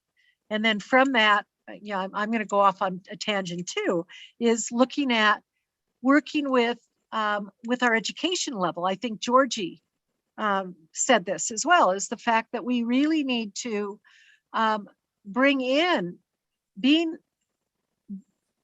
living sustainably on the earth, and our education systems are not set up that way. And so we need to really hit those education systems now. And I don't see that we are doing that that we really should. And so just laying out sort of where we should be collaborating and who should be doing it. I mean, I'm just amazed at just hearing, your opening remarks here and with this group, that it is true. And I often don't hear many people talking about this as well, is the fact that we could do more together as a we. And how do you find the right we who have the same kinds of ideas and thoughts to know that we can do more? And so, it sounds like we have a tribe started here of like-minded people that we could even do way more together. So yes, I believe that we are hardwired to try to collaborate, but if we get hurt, we step away. And that's why from youth, we need to learn how to work together with other people. Thank you, Laurie. And Marina, well, you have done an amazing job of creating the we, bringing corporate interest, bringing people on the ground, some of the indigenous communities together in creating a locally based solutions in the reforestation work that you're doing. So could you talk a bit about Yes. about how we're hardwired to collaborate and Yeah. what you've seen? Well, totally hardwired, I would say, because if you don't collaborate, there is no landscape restoration possible. Imagine you go into an area that maybe you're not too familiar with, a geography, a new country, a new biome, where you have communities that speak local languages, where you have biodiversity that's threatened, but you don't know too much about it because you can't know everything, right? We are smart people, but we don't know all of that. And so how do we do that? If we were smart asses, sorry for my English, we would pretend we know everything. Well, we don't. And we're very candid about that. So we go around in a new landscape, say, we want to work there. Okay, who is great at conservation at national parks? We look at peace parks, African parks, whoever. I mean, great people. And we say, okay, can we work with you guys? Because you're already in the region, you know the geography. Who is closest to the communities because they already work on some supply chains or whatever. So we really look at who is there and who can we work with. Obviously, as Laurie said, it's not always easy because you have people that have a huge ego, especially if they're NGOs. They have a very big ego, which makes it super difficult. Well, we don't have an ego. We just try to resolve the problem. So we go there, and for me, the criteria is they might not be the smartest or the most, the biggest expert, but if they have the heart in the right place and the same vision, then, and if they recognize they're coachable, they recognize their weaknesses, it's already it's perfect because we will be there to help them. We will grow them. We will, as long as they're coachable and they have their heart in the right place, then it's fine. And work with integrity, because otherwise with no integrity, there is nothing. And so we do that all the time. It is hard work. It's the hardest thing to work with people and organizations and try not to step on their toes, but still be there and help them grow. But again, when I go to a country where I meet the partners that we have, I don't talk much technique. That's what my team does. I go and to develop the relationship. I just share love. I just share, I care. I listen, and then it goes fine. Just reconnect them to the cause. That's the job. Yeah, thank you. And how do you help the corporates that are funding much of the We Forest work? How do you bring them along? What are some of the ways that you've been able to help them reposition or rethink or understand what's going on locally? That's a great question, Tom. We're lucky enough not to be a gigantic organization. We are, raising 10 million euros this year. So we're small. We have 60 people working for us in the world. And so the companies that work with us, they like us because we're close to them. We're close to the field. We personalize the relationship. They come with us to the visits, to to some of the projects, obviously the bigger ones. And so they grow this project with us. And some of the corporates have actually some skills that are useful to us because they're very good, for example, in health and safety. We have a company that is super strong in that. And to be honest, we weren't very strong in that. So when we started this new project, they came with their expertise and they were super excited to contribute in their way. So it's all about connecting to the individuals and sharing the same vision again, corporates or local communities. Mhm. Yeah, thank you. And George, same question to you around collaboration and cooperation. No doubt in my mind and in my experience that we are indeed not only hardwired, but given the opportunity, anxious to collaborate and cooperate. When I listen to Lori and to Marie, a word that comes up that's really important in that discovery is receptivity. What I hear in what Marie just said is that there was a natural receptivity to looking for the things that connected and that connect people in a project, no matter what the seeming differences are. The other thing, in all of the things that I have done, from film and television to transformational education and politics and corporate change and now age-related issues, what I've found is that experiential things are the essentials that allow people to connect. As long as we stay on the cognitive and the theoretical, it is often hard to bridge the gaps. But give people common things to do, give them common exercises to participate in, and their natural inclination to collaborate, to find solutions just emerges. And it's always beautiful in the process. And it's always much quicker than I've expected. And even when you bring up the issue of corporate funders or sponsors versus individuals and organizations that are their recipients, as Marie said, bringing people together to work together on something. There's an old Russian expression I've heard that says, if you give children something to play with and they don't cry, then everything is okay. And in some levels, if we can bring people together to give them common experiences, let them learn, let them share, what emerges is their commonality far more than their differences. And that, I think, is one of the reasons I can be optimistic about humanity's potential for surviving, is that if we would do a lot more of that and get the hell out of our heads and out of the theoretical and into the actual and the practical, we could make enormous progress in a very short period of time. Thank you, George. Georgie, we lost you briefly. I don't know how much of the thread you were able to follow, but the question I posed to each of you is based on this film I released last year that documents that we're hardwired as a species for collaboration and cooperation. And so I would just pose the question for you around collaboration and cooperation and how critical it is to the work that you're doing and some of the challenges that your organization may have faced.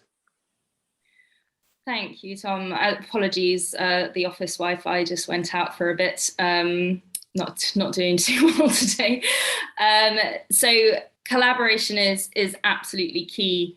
Not just between the scientists and the conservationists, but between NGOs, funders, governments, policymakers. Without collaboration, nothing happens. So yes, it's incredibly important. We as an organization collaborate with other organizations. I mentioned some before, FFI, WWF, ZSL, and we also, we work with one particular organization, well, ZSL again, and Rufford Small Grants, who fund conservationists early stage, and then we we have conversations with them about who could be potential Whitley Award winners. So we each sort of occupy a different niche and support one another. So yeah, certainly between organizations, I think it's partnerships, collaboration, make the job we're all doing just much more efficient. And it's the same with connecting with our funders and our supporters. I believe Marie touched upon it earlier. I came in just as Marie was speaking about the relationship she has with her partners, and it's exactly the same for us. We have very close relationships with all of our supporters and our partners. We're a very small team. There are only 6 of us, 5 full-time staff equivalent. And so we each have very specific roles, and my role is to look after all of the partnerships that we have at the organization. And that's wonderful, because it gives me such a close connection to all of them. I know them all very well. I know all their preferences. I know exactly how they like to be communicated with, and it also means we can, as Marie said, we can call upon our partners and supporters for their skills, not just use them as an ATM, which again, I think is really important. And it's about engaging philanthropists and foundations and partners and connecting them with what they're supporting, because I believe that gives a long-term sustainable relationship, and they get empowered as well. So I think it's at every level, collaboration is incredibly important. And obviously the biggest one is the conservationists and scientists themselves. All of the Whitley Award winners that we have, they're all entrepreneurs. They're all finding very specific local solutions to their problems. And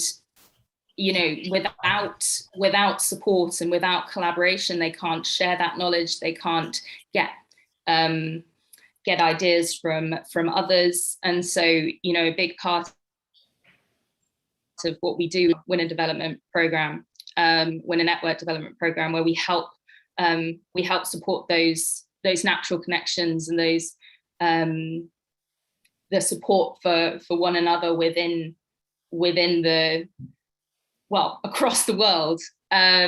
We've actually recently started accepting joint proposals. So we have, for example, one winner working in Sumatra against the spatial development program there. And then we have another winner working in Russia, and they're both working with dams, stopping damming.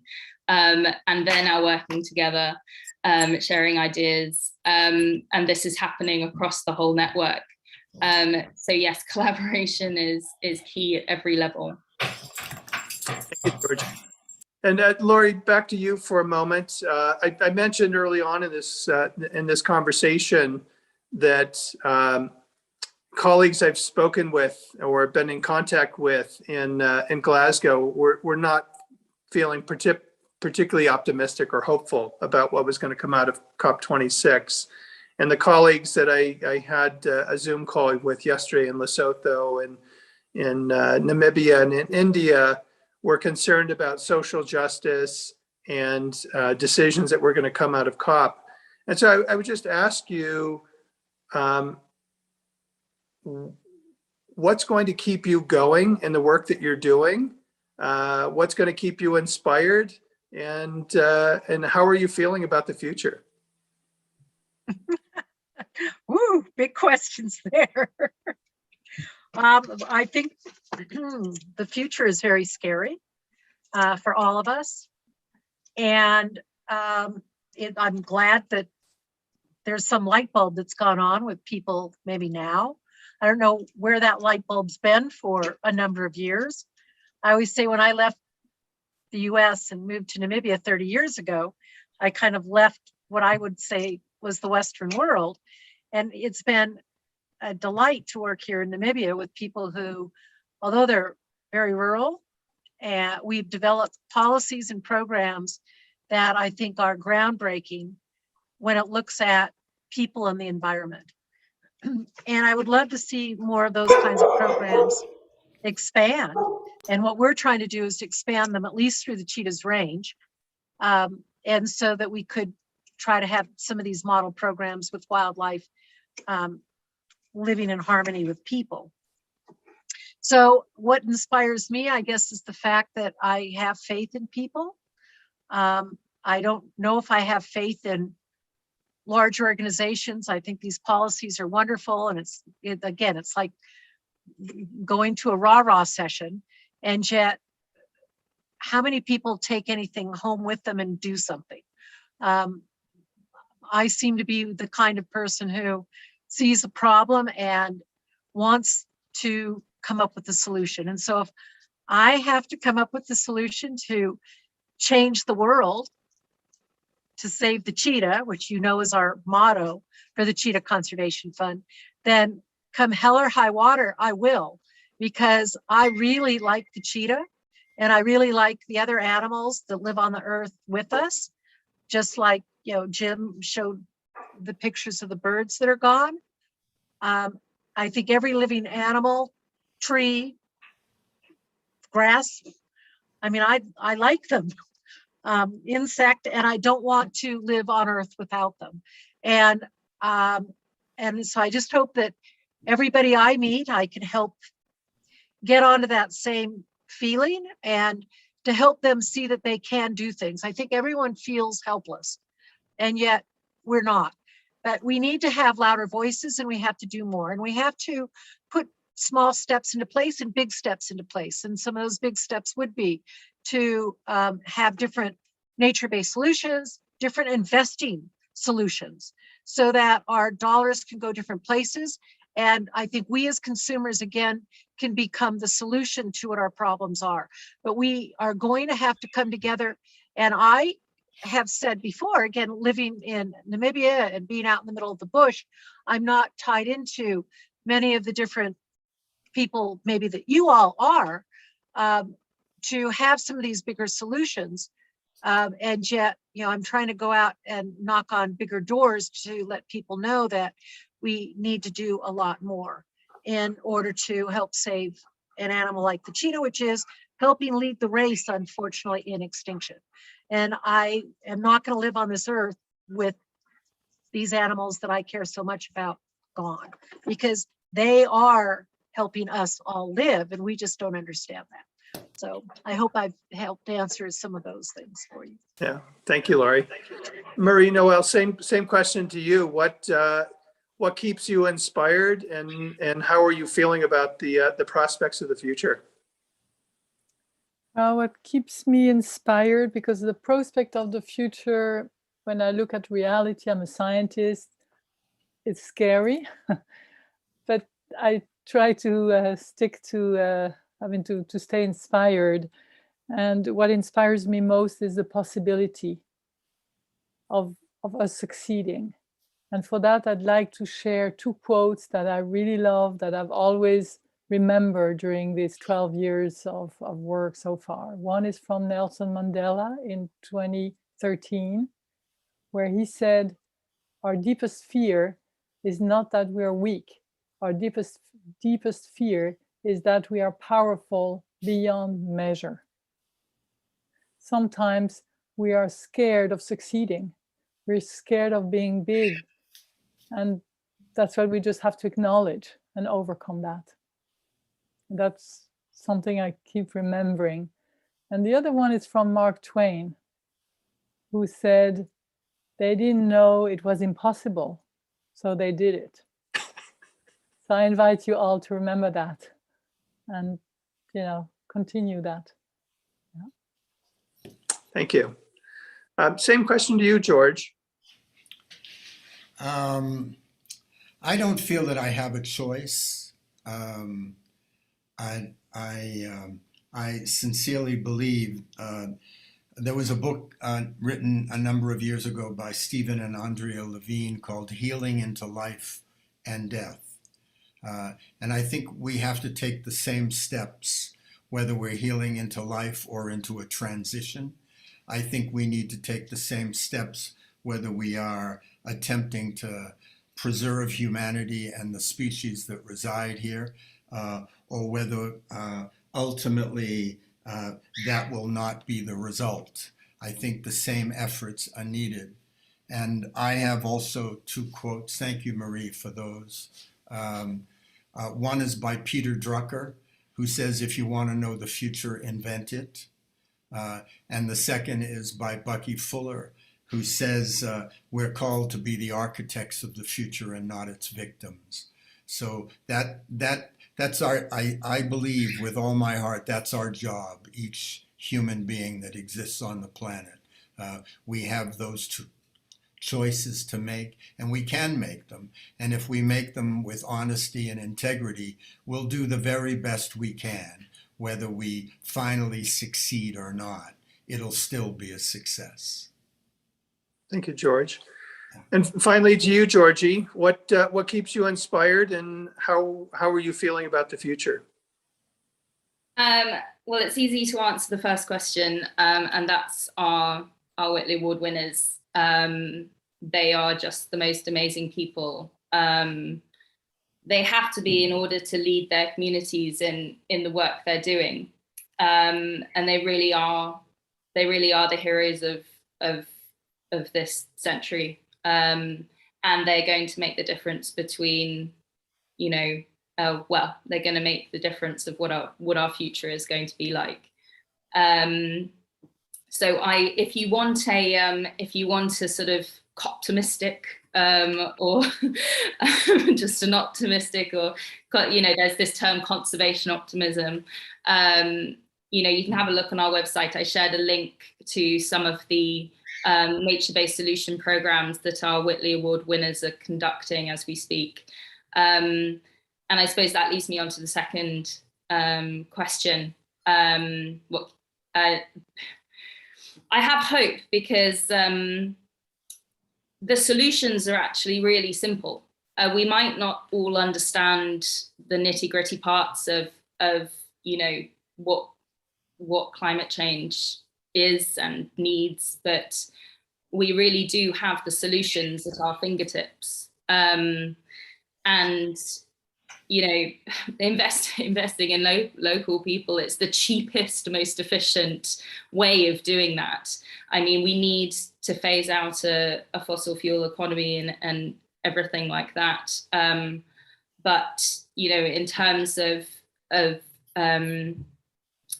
of nature being able to recuperate, it's not past that tipping point yet, and so there's no way that we should give up hope until it is. And then even then, I'm so sorry to mention this. It's just Laurie mentioned about wanting the animals to be with us, and every blade of grass and every insect, and I feel very much the same. But if we don't invest in biodiversity, without them, we're not going to be able to keep living on this planet. So, I mean, they determine our future. If we don't save biodiversity, if we don't invest in it, if we don't protect it, if we don't restore it, then that's going to be humans will not be able to use this world as a resource, because we just won't have any. So in that sense, I still have hope for the planet. I just don't have hope for humanity. Yeah, thank you. Tom, would you tell us how we can reach Endangered and how we can learn more about the work that you're doing? Yeah, and I'll just share something before answering that, George. So I think about humanity's, if I spread humanity's consciousness across a normal distribution curve, there's a small percentage of humans on the planet that are truly awake and understand. And each of you in the work you're doing and how you're showing up gives me immense optimism and hope for humanity, because I know it's not just each of you, but there are many others on the planet, whether they're Whitley Award winners or others, who are doing amazing work. And then there's a small percentage, maybe 5% of humanity that's truly asleep. And the vast majority of humanity, from my experience, they are pretending to be asleep. And the hardest people to wake are those pretending to be asleep. And so I want to continue to highlight and do everything I can to honor and respect and support the work that each of you are doing, and many more around the planet, so that those who are pretending to be asleep will wake up. And so I just would like to thank each of you for being with us, bringing your expertise and all that you've been doing in the world. I so admire and respect each of you. And thank you for your decades of work and contribution. George, to your question, the organization you're referring to, it's the Endangered campaign, and you can find us at endangered.global. And we're doing everything we can to recognize and celebrate organizations like the Cheetah Conservation Fund and Dr. Marker's work, and bringing funds and attention to extraordinary organizations and people who are doing the kind of work. And we're doing it, to Marina Wells' comments at the beginning of our conversation.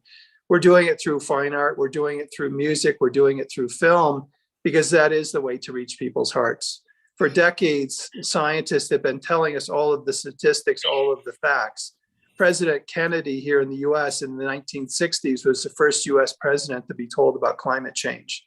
Every single president since President Kennedy in the early 1960s has been told about climate change, has been told about biodiversity loss, and we've continued to kick the can down the road. And so it is through, I believe, through music, through film, through the arts, and reaching people's hearts, that will wake people up, that will affect the change that we're so desperately in need of in the world. So thank you all again as panelists, and thank you all around the world who have joined us today. And I'll turn it back over to Jim. Thank you, Tom.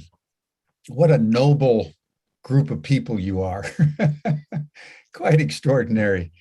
The passion and commitment that you've represented today. I've been just sitting here in rapt attention.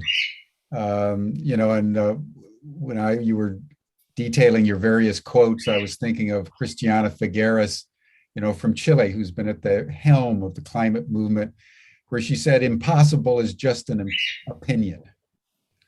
And I think that's very salutary for us to consider in this moment. Someone said yesterday on the panel that we must hope and know that we've run out of time. And I think in some ways that's the crucible that you've brought forth to us of deep optimism, but on the anvil of diminishing time within which to make the kind of difference that, as you've all stated, the solutions have been lying around in many cases for decades.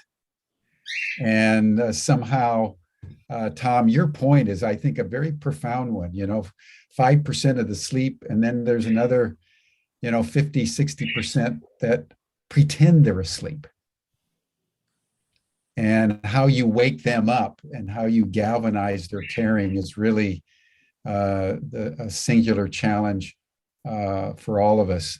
And I just want to say to you, Lori, I just loved hearing about the cheetahs, because when I was a boy, you'd hear about the lions and then the tigers, and these are always put forward as sort of the king of the beasts and so forth and so on. I'll never forget when I was about 8 years old, I saw this little documentary, and when I saw this cheetah racing across the plain and the grace with which that body moves, I fell in love with cheetahs. And I've had this love of cheetahs ever since. And so I just want to say, just personally, I wish you all the best, and would love to be in touch to see how we could possibly help out. But when you think of, whether it's these little birds or the cheetah, and Marie, the forest, you look at an oak tree,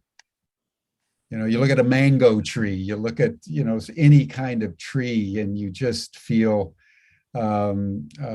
deeply moved. And in fact, at our house yesterday, we had a tree whisperer, someone who can actually communicate and heal with trees. And they'd flown out from the East Coast, and they're heading up into the areas of fire here in California. And on Friday, they're going to give us a report from the devastation of the fires that have been laying waste to so much of the western and northwestern part of the United States. So, I mean, the trees are there with the cheetahs and with the birds and all the other species that we either mourn or are concerned with. So I just want to honor the trees and Georgie, the fact that you're giving away these little micro grants to these groups and that are now collaborating, and it's really from the bottom up that we're probably in the end going to solve this thing. So I just want to acknowledge everything that you're doing and hope that you can raise more and more funds to give away more and more resources to people who, because of the people that are awake, most of us are awake but desperately constrained by both the lack of caring and the lack of resources.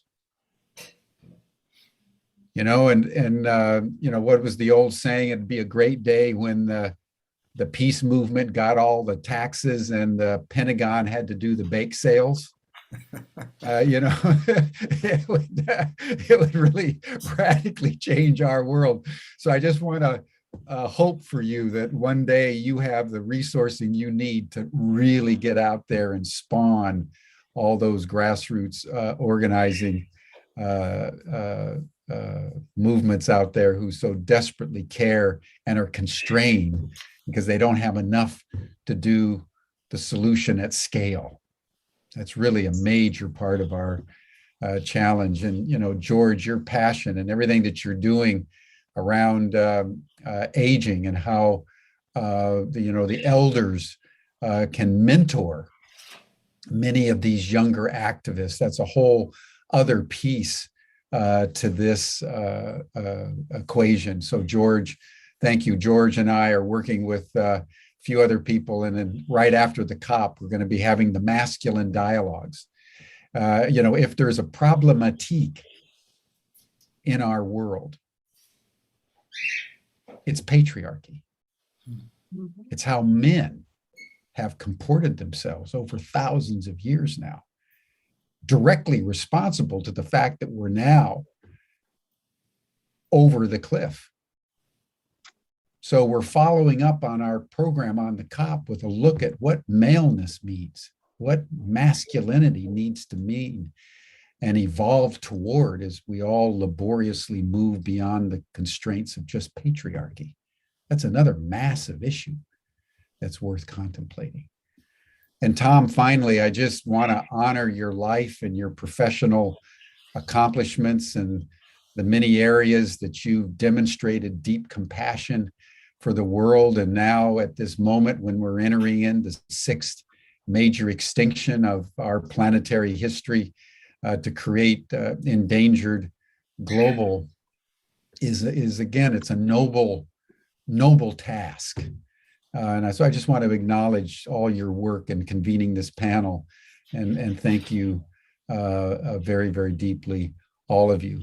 Now, if everybody would turn on their videos, Stan wants to take a photo for our archives because all this is archived and then distributed globally. We want to get a nice shot of everybody. And everyone's, by the way, welcome to the after chat. There's the link that's been put into the chat if you want to more informally engage in kind of this post-session dialogue. And then tomorrow, we're going to delve into another domain of health and the effect of climate change on human health. And we've all seen the effect of the pandemic on human health. The pandemic has come out of climate change. And so there's a much broader discussion that we're going to be having around human health in a time of Code Red. So that'll be tomorrow on Humanity Rising. But everyone, thank you. This has been illuminating and inspiring, and we are deeply grateful. And Jim, We'll I see think I everyone. want to add one thing. Sure. I'd love to see all the names of the folks on this panel inside the GRC. So I just would like you to click into globalregenerationcorps.com and you can take action, but to enter your hive. You have an opportunity to complete your first responder hive and find out over the next week who in the world you're connected to by virtue of your networks, your passions, your issues that you're working on. So I just needed to make sure that we all know that this is how we're going to see after COP26, the building of the Global Regeneration Corps. Thank you. Yeah, one of the things we're doing through the GRC, everyone, is as organizations come in, they identify different areas where some of the pods that are forming could actually work with them in some area they're concerned with to help regenerate some aspect of the ecology or just the larger human system that needs radical regeneration. So thank you for that, Leslie. Thank you all. We'll see you here again, same time, same station tomorrow for what health means in a time of Code Red. Bye for now. Thank you all. Thank you, Thank you, everyone. Tom. Thank you. Thank you, everyone. Thank you so much.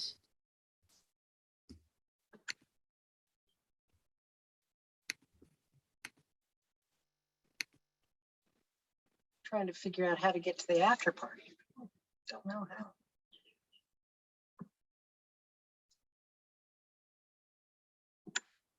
Their link is in the chat for the after party. I know, but I don't close the chat because I can't find it. Can you see it? It's someplace. Up near the top, I think. I don't know. I had it at some point and now I don't see it.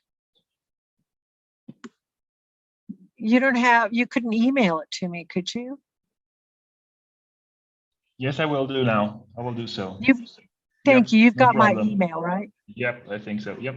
1 second. Bye bye now. Okay. Bye. Thank you then. Thanks.